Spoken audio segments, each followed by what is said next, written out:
여러분 안녕하십니까? 계속해서 대구 경북 소식 전해드립니다. 현재 경북 북부 지역으로 약한 빗방울이 떨어지기 시작한 가운데 밤에는 대구 경북 전 지역에 10에서 30mm의 비가 내린 뒤 내일 오전에 대부분 그치겠습니다.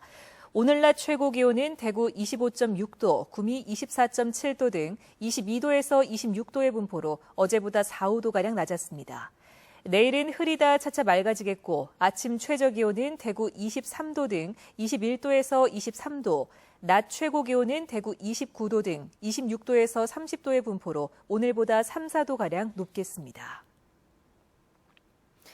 작은 학교 통폐합과 관련해 곳곳에서 마찰이 일고 있는데요. 대구시 교육청은 이미 5년 전에 학교 통폐합 사전 예고제를 도입했지만 슬그머니 자취를 감춰버려 통폐합 때마다 갈등을 키우고 있습니다. 보도에 조재한 기자입니다.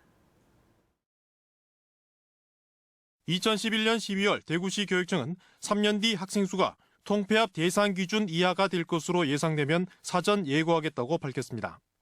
통폐합 대상 학교와 지역 주민과의 갈등과 혼란을 최소화하고 통폐합 타당성을 확보하기 위해서였습니다. 하지만 2012년 대구 남중학교, 지난해 삼령초등학교, 그리고 현재 4개 학교 통폐합을 추진하고 있지만 사전 예고는 한 번도 이루어지지 않았습니다.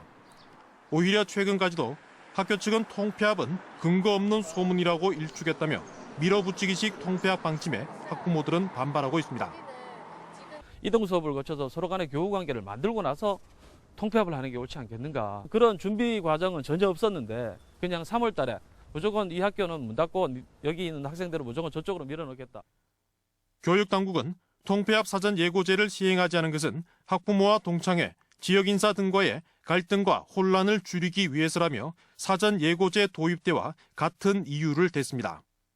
문제점이 발견되면 이런 문제점 때문에 지침을 변경해야겠다, 졸업 처리해야겠다 이래야 되는데 한번 시행도 안 해보고 있기 때문에 논리상으로는 좀 할 말이 없는 게 사실입니다. 학교와 학생뿐 아니라 지역 사회까지 민감할 수밖에 없는 학교 통폐합을 두고 교육 정책이 오락가락하면서 교육 행정의 신뢰를 떨어뜨리고 있습니다.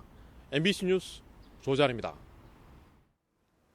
경북대 교수회는 임시평의회를 열고 총장 후보 1순위 김사열 교수와 2순위 김상동 교수를 재추천하는 공문을 교육부에 보낼 것을 대학본부에 요구했습니다.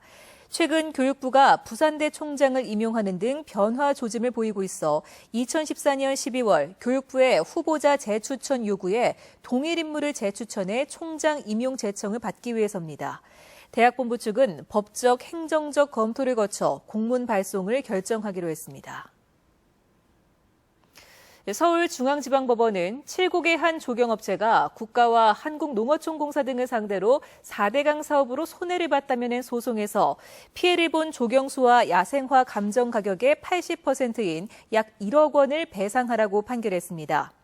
재판부는 지난 2009년 4대강 살리기 사업 당시 국가와 농어촌공사가 7국보 건설에 따른 침수 피해를 예상할 수 있었음에도 아무 대책을 마련하지 않아 손해배상 책임이 인정된다고 밝혔습니다.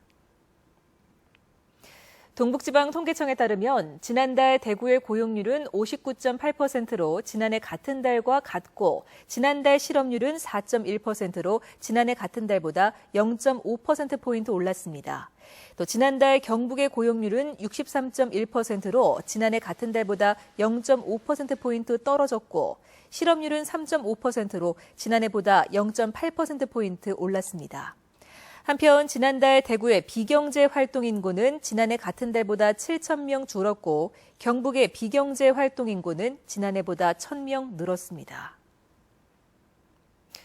대구지방경찰청은 지난 5일 새벽 1시쯤 승용차 28대와 오토바이 2대를 몰고 대구 두류공원에 집결한 뒤 새벽 4시까지 달구벌대로 동대구로에서 하루 평균 서너 시간씩 난폭 운전을 한 혐의로 10대와 20대 30명을 불구속 입건했습니다. 이들은 또 페이스북에 폭주족 계정을 개설해 회원들이 특정 장소에 모이도록 유도하고 폭주 장면을 휴대전화로 불특정 다수에게 생중계한 혐의도 받고 있습니다. 대구 경북 소식이었습니다.